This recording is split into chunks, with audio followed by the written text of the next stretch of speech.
You ask Tiger to solve. This deals with linear equations with one unknown.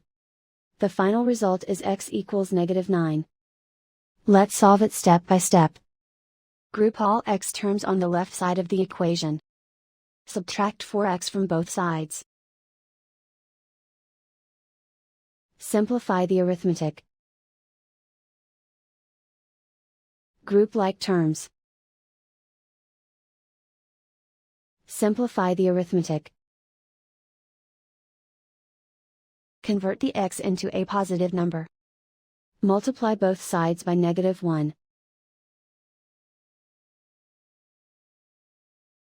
Remove the ones. Simplify the arithmetic. And so the final result is x equals -9.